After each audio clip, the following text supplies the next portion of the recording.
30 hertz, and both waves are superimposed to each other, and there is a slightly difference between the frequency of both waves. This is known as the beat frequency. ठीक है, तो देखो beats के case में क्या होता है कि जैसा सपोज अगर मान लो अगर हम दो वेव्स अगर ले रहे हैं तो उनके फ्रीक्वेंसी का जो डिफरेंस जो होता है वो बहुत ही कम होता है. ठीक है, the difference of frequency is very small. In this situation they are produce the beats. जैसे आप देखो ऊपर वाले वेव्स की फ्रीक्वेंसी देखो कितनी है, 24 है, और नीचे वाले वेव्स की फ्रीक्वेंसी कितनी है, 30 है. तो दोनों का डिफरेंस कितना होगा, 6 हर्ट्ज. तो ये जो डिफरेंस जो है बहुत ही कम है. So that's reason when both waves are superimposed to each other, then they are producing the beats. Beats are formed when two waves with different frequency approaches your ear. The sound's constructive and destructive interference causes the sound to be alternatively soft and loud. ठीक है, तो देखो interference का मतलब क्या होता है. Interference का मतलब होता है superimposition of two sound waves. This is called the interference. Interference दो तरह का होता है, एक होता है कंस्ट्रक्टिव इंटरफेरेंस और एक होता है डिस्ट्रक्टिव इंटरफेरेंस. ठीक है, कंस्ट्रक्टिव इंटरफेरेंस में साउंड की इंटेंसिटी ज्यादा होती है और डिस्ट्रक्टिव इंटरफेरेंस में साउंड की इंटेंसिटी कम होती है. ठीक है, तो in the case of constructive interference there is the loud sound, and in the case of destructive interference there is very small sound and this is a soft sound. Okay, this is about the interference of sound waves is known as the beats. Okay, next. ये देखो ये आपका constructive है. Constructive में क्या होता है, जैसे दो साउंड वेव्स अगर है तो दोनों सेम फेज में, दोनों सेम डायरेक्शन में प्रोपेगेट कर रहा है. Both sound waves are propagating in the same direction. The number of beats per second is equal to the difference in frequency. ठीक है, और डिस्ट्रक्टिव में देखो, डिस्ट्रक्टिव में दोनों साउंड वेव्स अपोजिट फेज में है. ठीक है, और ये देखो ये बीट फ्रीक्वेंसी निकालने का फॉर्मूला है f1 minus f2. This is the formula for calculating the beat frequency f1 minus f2. Okay, ये देखो this is the superimposition of two different sound waves. जब दो साउंड वेव्स आपस में अगर सुपर इम्पोज होता है, सुपर इम्पोज का मतलब मिलना. जब दो साउंड वेव्स जब आपस में मिलता है तो दोनों साउंड वेव्स का जो एम्पलीट्यूड जो होता है वो चेंज होता है, and that is known as a beats. ये देखो सामने आपको दिख रहा है. Beats are created from the interference of two waves that are very close to each other, creating a higher and smaller amplitude in different region. आप देख रहे हो यहाँ पे एक पॉइंट पे बहुत ही मैक्सिमम एम्पलीट्यूड है और एक पॉइंट पे देखो बहुत ही मिनिमम एम्पलीट्यूड है. ठीक है, beat period is defined by the distance between the two maximum amplitude. FB का मतलब beat frequency, F1 and F2 two sound frequency. F1 minus F2 is equal to absolute value, always positive. F1 minus F2 हमेशा positive आना चाहिए. ठीक है, अब दो frequency को जब हम माइनस करते हैं दोनों का डिफरेंस हमेशा पॉजिटिव होना चाहिए. ये देखो अब देखो इस पे इन्होंने एक न्यूमेरिकल दिया हुआ है, बहुत ही सिंपल न्यूमेरिकल है. If there are two waves with frequency of 330 hertz and 350 hertz. ठीक है, the resulting frequency will be the average of the two waves. तो दोनों का एवरेज निकाला गया है, दिस इज 340 हर्ट्ज. और beat frequency will be equal to F1 minus F2. तो बताओ बीट फ्रीक्वेंसी निकालने के लिए दोनों को माइनस करेंगे, तो माइनस करेंगे तो बीट फ्रीक्वेंसी कितना आ जाएगा, दिस इज 20 हर्ट्ज. ओके, तो ये बीट फ्रीक्वेंसी निकालने का मेथड है. ये देखो ये भी न्यूमेरिकल है. if you are tuning your piano and you tighten the piano string to 450 hertz, you notice that the beats of 2 hertz remains the same. What was the frequency of the piano notes before you tighten the string? Okay, तो देखो ये formula है, beat frequency का formula होता है F1 minus F2. तो 450 में से 2 को माइनस करेंगे तो ये आ जाएगा बीट फ्रीक्वेंसी. ठीक है, ये देखो ऊपर वाला जो डायग्राम जो आपको दिख रहा है this is for higher frequency, और नीचे वाला जो डायग्राम जो दिख रहा है this is for lower frequency. When the string is tightened the velocity and frequency of the waves must have increase. जब किसी स्ट्रिंग को जब टाइट किया जाता है तो साउंड की फ्रिक्वेंसी और वेलोसिटी जो होती है वो इंक्रीज कर जाती है, ठीक है। ये देखो tuning for with frequency of 430 hertz sound together with a note played on a guitar 10 beats are recorded in 3 seconds. What is the frequency of the guitar note? तो देखो ये भी न्यूमेरिकल है, f1 माइनस f2 होता है। Beat frequency दिया हुआ है 10 बीट्स पर 3 सेकेंड, 3.33 हो जाएगा। फिर फॉर्मूले में रख दो, बीट फ्रीक्वेंसी कितना है 3.33, f2 निकल जाएगा। This is because of the absolute sine, the answer will always be positive, thus to answer, ठीक है। तो ये है, तो क्वेश्चन में बीट फ्रीक्वेंसी आपको दिया रहता है और आपको फ्रीक्वेंसी निकालना होगा, ठीक है। तो आई थिंक थोड़ा बहुत आप लोगों को समझ में आ गया होगा कि बीट का मतलब क्या होता है। एक बार फिर से हम रिवाइज कर दे रहे हैं स्टार्टिंग से। ये देखो सबसे पहले आज का हमारा टॉपिक है बीट्स। तो ये देखो बीट्स होता क्या है, आप ध्यान से देखो, दो अलग अलग डिफरेंट वेव्स है और दोनों के फ्रीक्वेंसी में बहुत ही स्लाइटली डिफरेंस है। There is slightly difference between the frequency of waves. पहले वाले वेव्स की फ्रीक्वेंसी है 24 हर्ट्ज, दूसरे वाले वेव्स की फ्रीक्वेंसी है 30 हर्ट्ज, ठीक है। तो फ्रीक्वेंसी का डिफरेंस बहुत ही कम है। अब जब दोनों वेव्स जब सुपर इम्पोज कर रहा है तो देखो नीचे आपको एक रिजल्टेंट वेव्स दिख रहा है ना, तीसरा वाला जो है। तो नीचे वाला जो थर्ड वेव्स जो है, this is the superimposition of first to waves. तो जो आपको जो रिजल्टेंट वेव्स जो मिल रहा है, इसका एम्पलीट्यूड इंक्रीज हो रहा है फिर डिक्रीज हो रहा है। This is called beats. अब ये देखो, तो बीट्स के केस में अगर मान लो एम्पलीट्यूड अगर इंक्रीज हो रहा है तो उस बीट्स को बोला जाता है कंस्ट्रक्टिव इंटरफेरेंस, और सपोज अगर एम्पलीट्यूड अगर डिक्रीज हो रहा है तो उसको बोला जाता है डिस्ट्रक्टिव इंटरफेरेंस, ठीक है। कंस्ट्रक्टिव में क्या होता है, साउंड की इंटेंसिटी इंक्रीज हो जाती है और डिस्ट्रक्टिव इंटरफेरेंस में साउंड की इंटेंसिटी कम हो जाती है, ठीक है। और नीचे देखो ये बीट फ्रीक्वेंसी निकालने का फॉर्मूला है F B is equal to f1 minus f2, ठीक है। The number of beats per second is equal to the difference in frequency, fb is equal to f1 minus f2, ठीक है। ये देखो यही आपका बीट्स है। This is after the superimposition of two different sound waves of very small difference in frequency. Beats are created from the interference of two waves that are very close to each other, creating a higher and smaller amplitude in different region, ठीक है। अभी मैंने तुमको बताया कि जैसे दो sound waves अगर होते हैं तो दोनों की इंटेंसिटी अलग अलग होती है, ठीक है। और दो साउंड वेव्स अगर सुपर इम्पोज हो रहा है, सुपर इम्पोज होने का मतलब मिलना, अगर दो साउंड वेव्स अगर आपस में मिल रहा है, सुपर इम्पोज हो रहा है, that is called the beats, creating a higher and smaller amplitude in different region. And after the superimposition, amplitude जो होगा या तो maximum होगा या तो minimum होगा, ठीक है। Beat period is defined by the distance between the two maximum amplitude. ये देखो ये beat frequency का फॉर्मूला है FB is equal to F1 minus F2। खैर ये तो न्यूमेरिकल है, तो मैंने पहले भी डिस्कस कर दिया, तो आई थिंक कुछ आप लोगों को समझ में आया होगा। अब देखो, अब हम लोग इसी को आज हम डिस्कस करने वाले हैं कि ये जो सामने जो फॉर्मूला जो लिखा हुआ था वो फॉर्मूला एक्चुअल में आया कैसे, उसी के बारे में आज हम लोग को डिस्कस करना है, ठीक है। तो देखो today's topic is related, first topic is beats. Beats होता क्या है,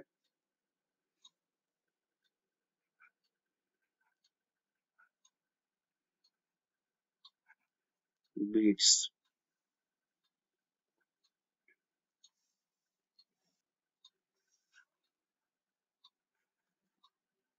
ठीक है। तो देखो बीट्स क्या होता है,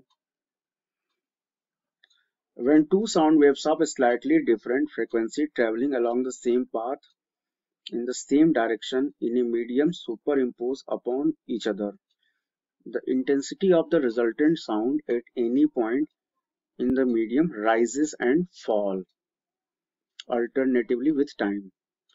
This periodic variation in the intensity of sound, ठीक है। तो देखो variation in the intensity of sound, in the intensity of sound, okay। periodic variation in the intensity of sound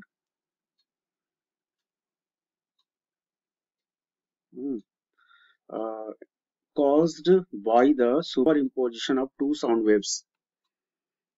Caused by the superimposition of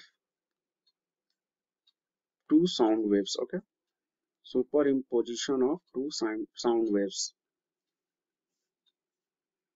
Superimposition of two waves. Okay. Of slightly different frequencies. Of slightly different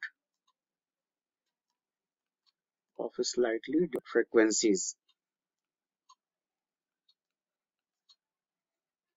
are called beats. ठीक है, अब देखो तो sound waves अगर superimpose हो रहा है of slightly different frequency, this is called the beats. Okay, अब देखो एक बार फिर से हम आप लोग को डायग्राम बना के हम दिखाते हैं, जैसा पीपीटी मैंने भी आप लोग को दिखाया था. जैसे सपोज देखो ये फर्स्ट साउंड, ठीक है, this is the first sound, ठीक है. Again we are considering the second sound waves. ये देखो ये दूसरा वाला साउंड वेव्स है. अब ये दोनों वेव्स आपस में सुपर इम्पोज हो रहा है. सुपर इम्पोज होने का मतलब आपस में मिल रहा है. Superimposition two sound waves. तो उस केस में क्या होता है कि आफ्टर सुपर इम्पोजिशन तो पहले क्या होगा कि इसका एम्पलीट्यूड जो होगा वो मैक्सिमम होगा. ठीक है, ये देखो ये इसका एम्पलीट्यूड जो, ये देखो ये मैक्सिमम एम्पलीट्यूड है. और बाद में जो एम्पलीट्यूड जो होगा वो घटेगा. ये देखो ये एम्पलीट्यूड जो है ये घट रहा है. ठीक है, और फिर बाद में देखो फिर एम्पलीट्यूड अचानक, अब देखो ये क्या हो रहा है, बढ़ रहा है. ये देखो एम्पलीट्यूड जो साउंड वेव्स का क्या हो गया, बढ़ गया. और ये देखो एम्पलीट्यूड क्या हो गया, maximum. This amplitude is maximum.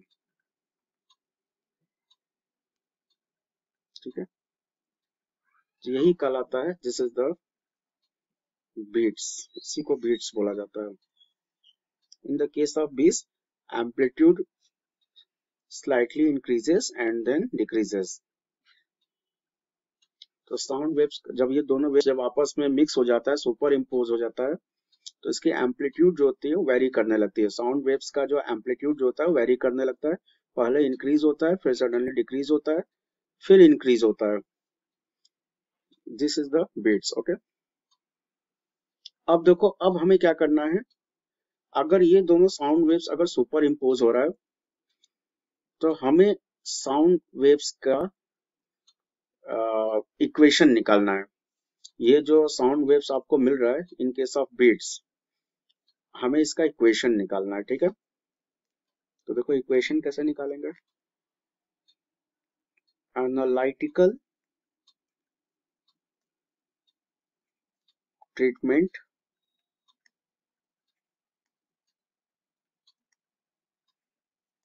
Analytical treatment of beats. Okay,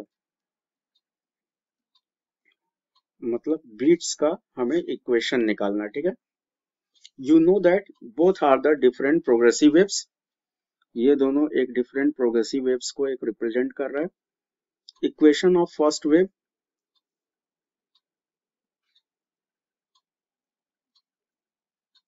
equation of first sound wave, you know that sound wave is a progressive waves. ठीक है, तो साउंड वेव्स या प्रोग्रेसिव वेव्स का इक्वेशन क्या होगा, सेम होगा. You know that what is the equation, कोई बता सकता है what is the equation of progressive waves और साउंड वेव्स. यस, बिल्कुल सही, हमें ने बिल्कुल सही आंसर दिया. y1 इज इक्वल टू हो जाएगा a sin omega 1 t. a sin omega 1 t. या आप इसको लिख सकते हो a sin 2 pi nu 1 into T ना, क्योंकि आपको पता है कि ओमेगा किसके इक्वल होता है, omega is equal to 2 pi nu, ठीक है, omega is equal to 2 pi nu होता है ना। अब देखो equation of second sound wave,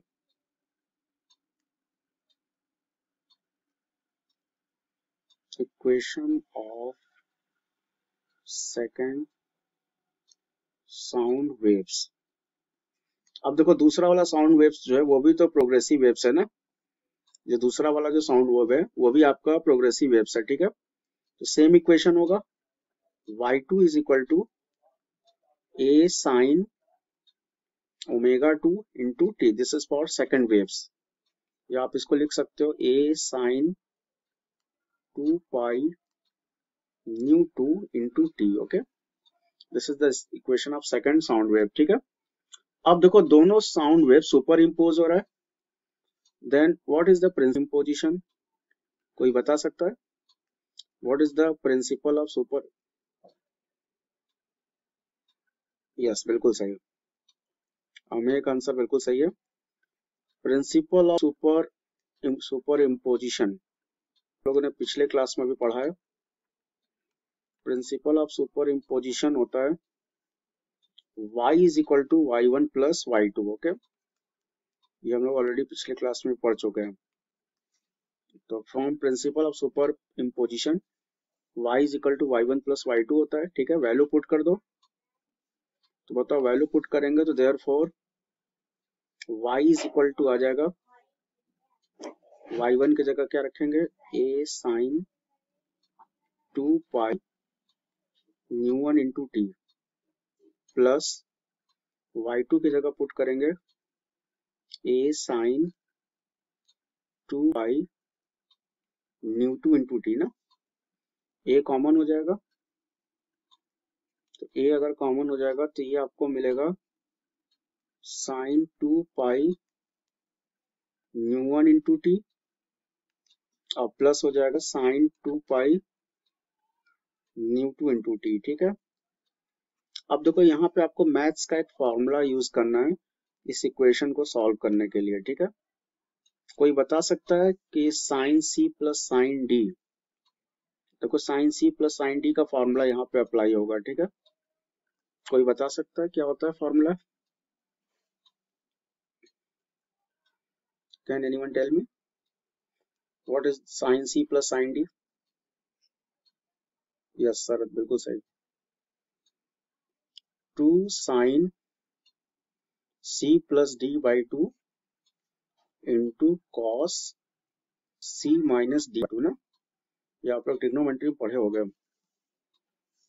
तो वैल्यू पुट कर दो, ये आपको इक्वेशन नंबर 1 दिख रहा है, तो इस इक्वेशन नंबर 1 में पुट कर दो, तो फ्रॉम इक्वेशन नंबर 1, तो देखो ये आपको मिल जाएगा y is equal to a, अब ये ट्रिग्नोमेट्री का फॉर्मूला यहाँ पुट कर दो, ठीक है। तो पहला वाला टर्म होगा 2 sine 2 pi nu 1 into T plus 2 pi nu 2 into T, और अपॉन कितना होता है, अपॉन 2 होता है ना, और into cos 2 pi nu 1 into T minus 2 pi nu 2 into T, okay, और अपॉन ये भी कितना है, ये भी अपॉन 2 होगा ना, ये दिख रहा है, ये सामने स्क्रीन पे आपको ये फॉर्मूला दिख रहा है, इसी फॉर्मूले को मैंने यहाँ पे अप्लाई किया है, इसी सेम फॉर्मूले को यहाँ पे इस इक्वेशन नंबर 1 में अप्लाई किया गया, ठीक है। सॉरी इक्वेशन नंबर 1 ये है, ठीक है। अब इसको सॉल्व करना, तो ये बीट्स का क्या आ जाएगा, बीट्स का इक्वेशन आ जाएगा, ठीक है। तो ये जो आपको बीट्स का जो स्टैंडर्ड इक्वेशन जो मिलेगा, therefore y is equal to 2a cos, और ये बताओ यहाँ से पाई कॉमन हो गया, nu 1 minus nu 2 into T हो जाएगा, और सेकेंड टर्म्स क्या है, sum pi nu 1 plus pi nu 2 upon 2 into T, okay. अब देखो ये जो स्टार्टिंग वाला ये जो टर्म्स आपको दिख रहा है, ये दिख रहा है आपको, ये देखो ये जो दिख रहा है ये पूरा एम्पलीट्यूड को प्रेजेंट कर रहा है। ये पूरा जो है ये पूरा एम्पलीट्यूड को रिप्रेजेंट कर रहा है। 2a cos पाई u1 minus u2 into T. ठीक है, तो ये जो टर्म्स जो दिया हुआ है जिसको मैंने सर्कल किया हुआ है ग्रीन कलर से, ये जो मैंने ग्रीन कलर से सर्कल किया हुआ है, this is the amplitude and amplitude of the resultant wave will be maximum. Amplitude of resultant wave will be maximum। ठीक है, will be maximum। तो देखो ये मैक्सिमम कब होगा, ये देखो आपको स्क्रीन के ऊपर दिख रहा है, ये जब दोनों साउंड वेव जो सुपर इम्पोज हो रहा है तो स्टार्टिंग में एम्पलीट्यूड देख रहे हो ये इंक्रीज हो रहा है, फिर घट रहा है, फिर एम्पलीट्यूड फिर से इंक्रीज हो रहा है। तो मैंने क्या किया है कि मैंने मैक्सिमम एम्पलीट्यूड के लिए हम इसको सॉल्व कर रहे हैं। ठीक है, तो मैक्सिमम एम्पलीट्यूड के लिए बताओ ये जो cos पाई जो होगा cos pi nu minus nu into T, maximum amplitude के लिए cos का वैल्यू मैक्सिमम होगा।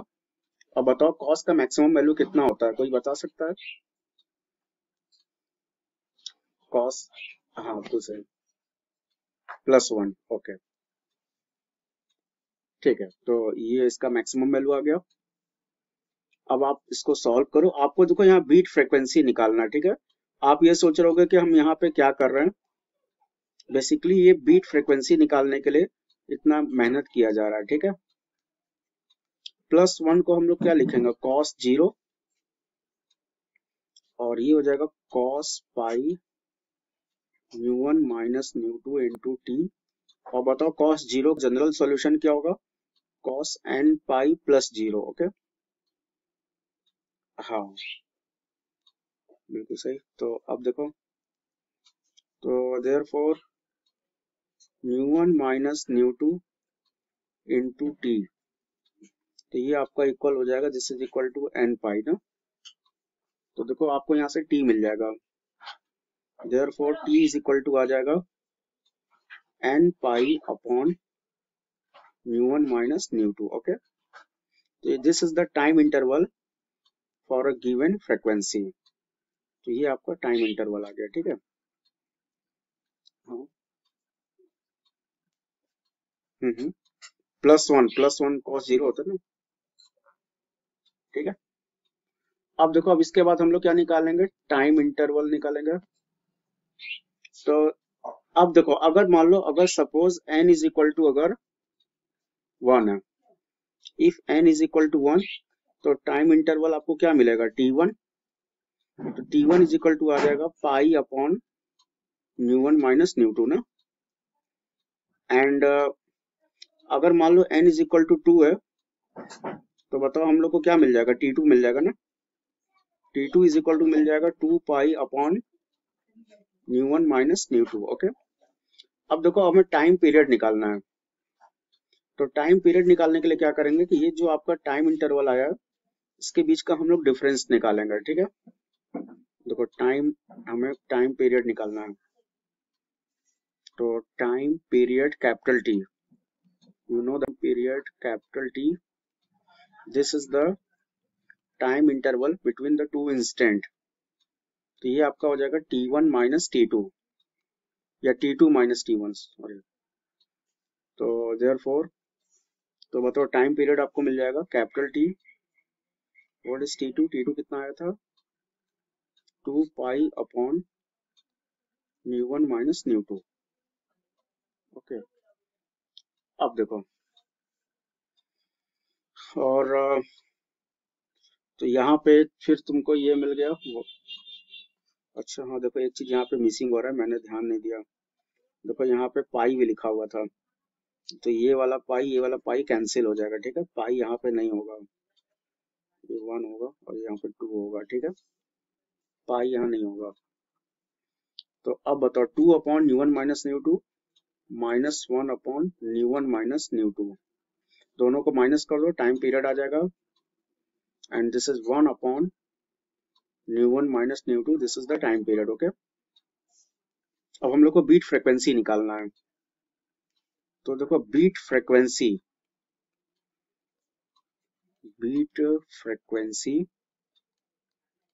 न्यू इज इक्वल टू होगा 1 अपॉन कैपिटल टी। ओके, ये फार्मूला तो आप लोग प्रीवियस क्लास में पढ़े होंगे, क्लास 9 में। फ्रीक्वेंसी का फार्मूला 1 अपॉन टाइम पीरियड होता है। तो टाइम पीरियड की वैल्यू पुट कर दो, तो देयरफॉर बीट फ्रीक्वेंसी आ जाएगा 1 अपॉन 1 divided by nu minus nu, nu minus nu ऊपर चला जाएगा, ठीक है। तो therefore nu is equal to आ जाएगा 1 minus nu and this is the beat frequency. यही आपका बीट फ्रीक्वेंसी का फार्मूला है, ठीक है, यही प्रूव करना था। This is the formula of the beat frequency, nu is equal to nu minus nu. Nu is the frequency of first wave and nu is the frequency of second sound wave. Okay, तो I think beat frequency निकल जाएगा। तो आपसे exam में पूछा जाएगा what is beats and find out the beat frequency by the analytical treatment of sound waves. Okay, तो आपसे यही एग्जाम में पूछा जाता है। तो देखो एक बार, हाँ थोड़ा सा यहाँ पे ट्रिग्नोमेट्री का यूज किया गया। ये 5 मार्क्स का क्वेश्चन है। 5 मार्क्स में देखो आपको open organ pipe, close organ pipe या बीट्स, दोनों में से कोई एक क्वेश्चन जरूर आता है, ठीक है।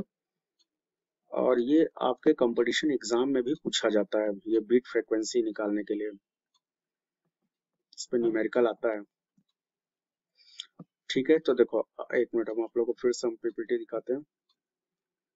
ये देखो,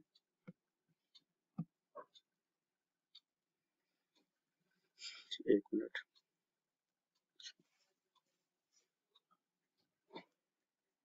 ठीक है। ये देखो,